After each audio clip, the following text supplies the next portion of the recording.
What up, movie fans? I am back, and we are talking reality television. Talking about one of the most popular shows on Peacock right now, and it's season 8 of Love Island USA. So please, before I get my thoughts on this, drop a like, drop a comment. If you've watched season 8 of Love Island, definitely give the thoughts.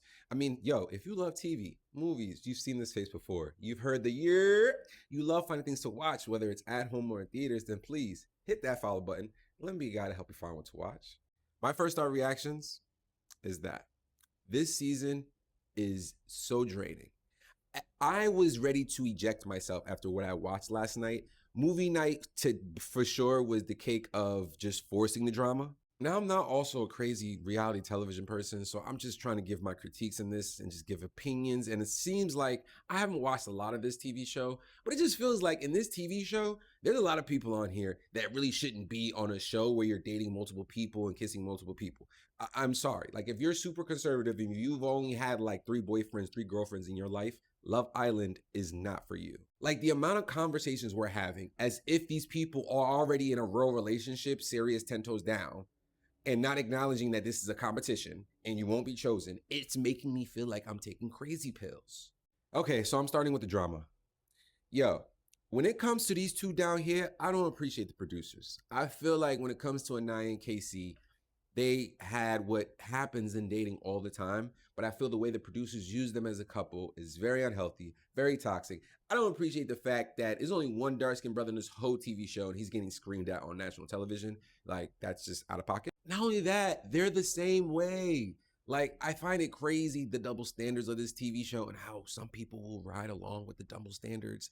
Like, dog, I don't think either of them wanted each other at any point. I also think they both were playing it safe throughout the whole time. I didn't watch the beginning of season 8. I came in later on, but just from looking at back clips, she never wanted that boy. She probably really wanted Corbin from the beginning. As a person that's played sports, works out, has worked in fitness, I'm very aware of athletes. Like, if you know athletes, we are a certain way because of just growing up being competitive since we were a child. And that young lady is very competitive. She says it, I think, in like a clip from the beginning of the season. And you can tell that, in my personal opinion, it wasn't about Casey and her per se. It was because you lost, you wasn't chosen. And that is, as an athlete, you want to be chosen, you want to win. You know what I mean? But then it's like getting clouded with all this messiness, with all this other messiness of he say, she say, blah, blah. Now, there's some things he didn't have to do. I think that boy could work on being a little more direct, a little more higher emotional intelligence. You know what I mean? Like, read certain books, dog, because I do agree, he really don't know how to apologize and he don't be saying nothing. Now, when we get to these two, I'm going to try to go as fast as I can. I feel they're a whirlwind of chaos. I feel they both like the chaos. I feel they both keep choosing themselves through the chaos. And I feel one of them does not acknowledge that she continuously stays within the chaos and just accepts her choices. He, on the other hand, I do feel is a little bit of a half-ass liar. But at the same time, I think he is enjoyable to watch because he plays into the show. It's called Love Island. And then there's her, who I feel is the true villain.